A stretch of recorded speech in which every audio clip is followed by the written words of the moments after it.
Hello guys, welcome back on intcpd.com। मेरा नाम पूनम गर्ग है और आज आप सीखोगे टैली के अंदर वेट वैल्यू एडिड टैक्स। तो देखिए, वेट की प्रोसेसिंग करने से पहले आपको ये पता हो कि वेट क्या है, यानी कि वेट के बारे में आपको बेसिक नॉलेज होनी ज़रूरी है। तो देखिए, वेट होता क्या है? वैल्यू एडिड टैक्स एक स्टेट लेवल टैक्स होता है जो कि हर स्टेट के अकॉर्डिंग अलग अलग रूल्स के अकॉर्डिंग चलेगा।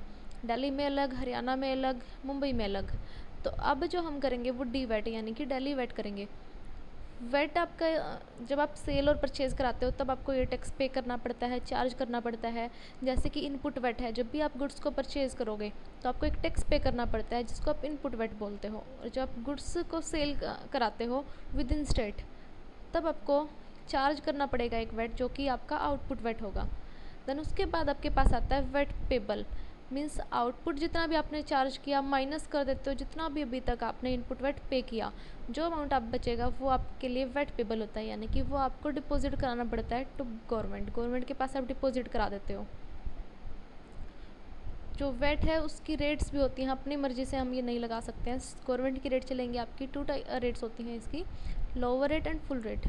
लोअर रेट जो कि इस टाइम 5% है, फुल रेट है इसकी 12.5%। तो इसी के अकॉर्डिंग आप चलोगे। तो स्टार्ट करते हैं टैली में वेट। देखिए, फर्स्ट ऑफ ऑल आपको F11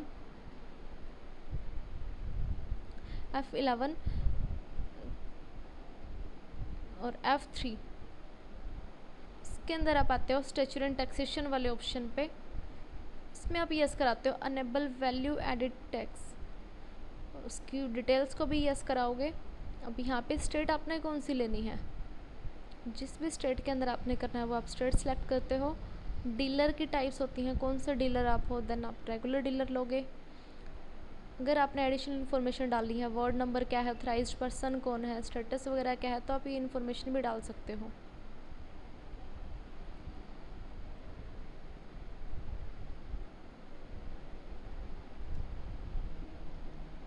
स्टेटस वगैरह अगर आपने डालना है तो आप इसमें शो करा सकते हो।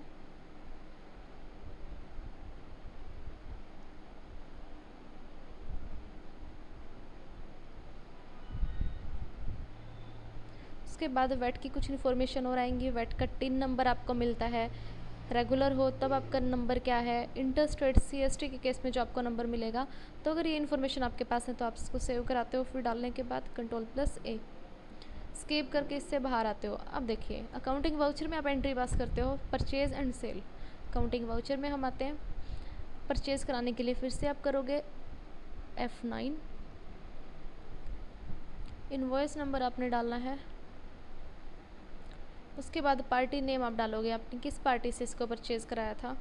अगर आप कैश में लेते हो आप कैश में भी इसको शो करा सकते हो। देन परचेज़ का लेज़र बनाओगे। अब देखिए, जैसे ही यहाँ पर आप लेज़र बनाते हो उसमें आप मेंशन कराना आपने कितने % पे इसको परचेज़ किया है। यानी कि हमने डाल दिया है purchase eight the rate 5% under purchase account. देखिए, आपके पास ऑप्शन आता है यूज्ड इन वेट रिटर्न, तो आपने ये वाला ऑप्शन यस करवाना है। और इसमें आपसे पूछता है किस टाइप की आपने परचेज़ की है, तो हम यहाँ पर हम लेते हैं परचेज़ एट द रेट 5%। इसको सेव करते हो आप। वेट क्लास में ये शो कर देगा परचेज़ एट द रेट 5% है। किसी भी स्टॉक आइटम का आप नेम डाल सकते हो, क्या चीज़ आपने परचेज़ की है।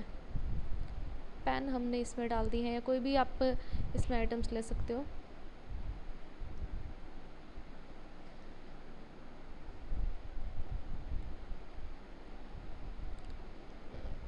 सेव करते हो इसको।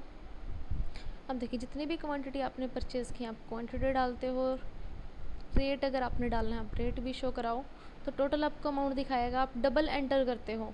और यहाँ पर आपने एक वाउचर लेज़र क्रिएट करना है, Alt+C इनपुट वैट के नेम से, input VAT at the rate 5%। Rate आप शो कराते हो क्योंकि हमारे डिफरेंट लेजर्स हो सकते हैं, 5% भी 12.5% भी, इसलिए आप मेंशन करके चलना। जितने भी टैली के अंदर आपके वेट के लेजर्स बनेंगे, हर सारे लेजर्स वो ड्यूटीज़ एंड टैक्सेस के अंडर बनते हैं। ड्यूटीज़ एंड टैक्सेस, और कौन सा टैक्स है ये, वेट है और इनपुट वेट है। यहाँ पे फिर से आपको दिखाना पड़ेगा purchase at the rate 5%। Then इसको आप सेव कराते हो। अभी अपने आप ही 5% इसके अंदर से कैलकुलेट करेगा। 10,000 का 5% यानी कि 500 रुपीज़ इसने निकाल दिया है। अगर आपने स्ट्रक्चर इन्फॉर्मेशन देखनी है देन आप यहाँ पे यस करोगे तो आपको बता देता है असेसबल वैल्यू 10,000, वेट का अमाउंट 500। ओल्ड प्लस F1 के साथ आप पूरा डिटेल में इसको देखते हो और फिर इसको सेव कराते हो। अब देखिए अगर हम रिपोर्ट चेक करते हैं, अगर अभी तक आपसे बोला जाए क्या वेट पेबल निकलता है, देन नहीं होगा हमारे पास, क्योंकि अभी तक तो हमने सेल कराया ही नहीं है। जैसे कि आप सेल कराओगे आपका आउटपुट आएगा, देन आपको पे करना होता है। अभी तक वेट हमारा रिफंडेबल है, यानी कि आप रिफ़ंड करा सकते हो उसको। डिस्प्ले के अंदर स्ट्रक्चरल रिपोर्ट्स, वेट और वेट कंप्यूटेशन, ये देखें इसमें दिखाता है इनपुट वेट आपके पास 500 जो कि रिफंडेबल है। आउटपुट के अंदर से आप प्लेस करोगे देन आपका वेट पेबल निकल के आता है। इससे बाहर आ पाते हो। अब फिर से अकाउंटिंग वाउचर, अब आपने इसको सेल कराना है। F8 रेफरेंस नंबर अगर आपने मेंशन करना है। कैश में ही हमने इसको सेल करा दिया। ऑल्ट प्लस सी करके आप बनाते हो सेल्स @ सपोज हम 5% पे इसको सेल करा रहे हैं, देन आप 5% लोगे under sale account. White return आपने डालनी है। अब देखिए सेल के लिए भी कैटेगरीज आपको डिफाइन करनी पड़ती है, कितने % आपने कराया है, कौन सी वाली ये सेल है। तो हमने इसमें अगेन डाल दिया है सेल @ 5%। स्टॉक आइटम का नेम आप डालोगे, फिर से कितने पीसेस आपने सेल कराए, रेट आप मेंशन करा देते हो। अब देखिए दोबारा से डबल एंटर आपने किया। अब आपने दोबारा से एक लेजर बनाना है आउटपुट वेट के नेम से।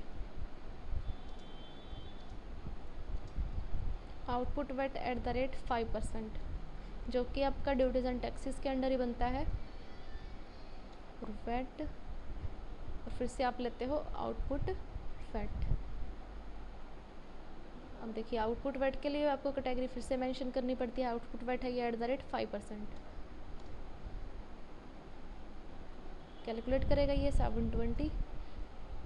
स्ट्रक्चर रिपोर्ट शो कर लेते हो आप, ओल्ड प्लस F1, और इसको सेव कराओगे। अब देखिए आपके पास आउटपुट वेट 720 कैलकुलेट हुआ है और इनपुट वेट आपके पास था 500। तो अब इसको एडजस्ट करा के लेस कराने के बाद जो अमाउंट आपका बचेगा वो आपने पे करना होता है, उसी को आप आउटपुट वेट बोलते हो। स्ट्रक्चर रिपोर्ट्स में आओगे वेट, वेट कंप्यूटेशन। अब देखिए वेट पेबल दिखा देगा यहाँ पे 220। तो ये आपकी वेट की एडजस्टमेंट, यानी कि आपने एंट्री की, आउटपुट वेट आपने निकाला, इनपुट वेट लेस कराने के बाद आपके पास आता है वेट पेबल। तो ये हमारे पास था local cell and local purchase, यानी कि अपने स्टेट के अंदर ही गुड्स को परचेज़ किया, अपने स्टेट के अंदर ही उसको सेल करा दिया। नेक्स्ट टॉपिक में हम करेंगे CST means central sales tax, जो कि आप आउटसाइड स्टेट कराओगे। उसके बाद फिर हम वेट एडजस्टमेंट करेंगे। तो मिलते हैं नेक्स्ट टॉपिक में। Thank you guys.